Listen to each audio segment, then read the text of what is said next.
கேரளானாலே parotta and beef சுக்கா வேறு level காம்போன்னு நம்ம எல்லாருக்குமே தெரியும். ஆனால் அதே பீஃப் சுக்கா நம்ம கையால் நம்ம வீட்டிலையே விறகடுப்பில் செஞ்சால். ஸோ இன்றைக்கி ஒரு சூப்பரான பீஃப் சுக்கா வீட்டிலே எப்படி செய்கிறதுன்னு பார்க்கலாம், அதுவும் விறகடுப்பில். வாங்க. பீஃப் சுக்கானாலே கேரளான்னு சொல்கிற நம்மள மாதிரி எத்தனையோ பேர் இருக்காங்க. ஆனால் எத்தனை பேருக்கு தெரியும் நம்ம மதுரையை சேர்ந்த முகலாய முன்னோர்கள் நம்மளுக்கு முன்னாடியே இந்த பீஃப் சுக்காவெல்லாம் சமைச்சு சாப்பிட்ருக்காங்கன்னுட்டு. சுக்கா என்ற வார்த்தை நம்மளுடைய தமிழ் சங்கம் லிட்ரேச்சர்லேருந்து வந்திருக்கு. சுக்கா என்ற வார்த்தைக்கு வறுத்த அல்லது உலர்ந்த என்ற ஒரு பொருள் இருக்கு. ஸோ நம்ம தமிழ்நாட்டுக்குள்ளே பீஃப் எப்படி உள்ளே வந்ததுன்னு பார்த்தீங்கன்னா முதல்ல முகலாயர்கள் மற்றும் கிறிஸ்துவர்கள் சமையல் வழியாக உள்ளே வந்திருக்கு. ஸோ முதல்ல மதுரை, அதுக்கடுத்து சேலம், திருச்சி போன்ற மாவட்டங்களில் பெருமளவில் பீஃப் வந்து சாப்பிட்ருக்காங்க.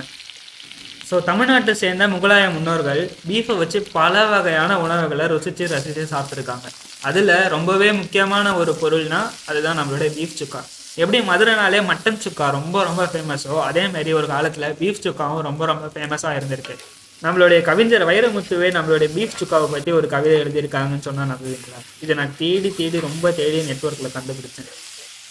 பீஃப் சுக்கா என்றாலே பீஃப் என்றாலே சுக்கா, எனது உயிர் எனது காதல் எல்லாமே பீஃப் சுக்கா தான் என்ற ஒரு கவிதையை நம்மளுடைய வைரமுத்து எழுதிவிட்டு செத்து விட்டார்.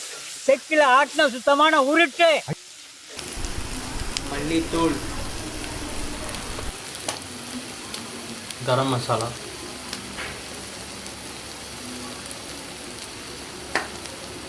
மிளகாய் தூள்,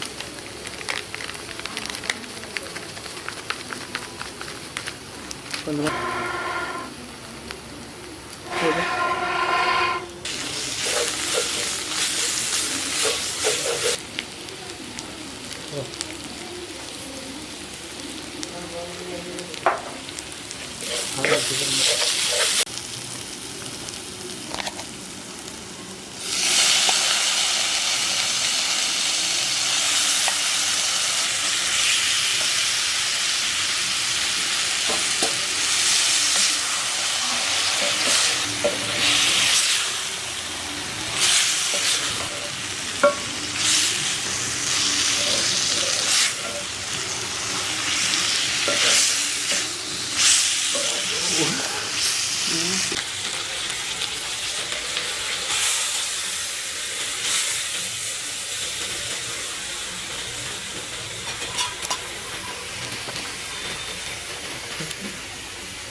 இது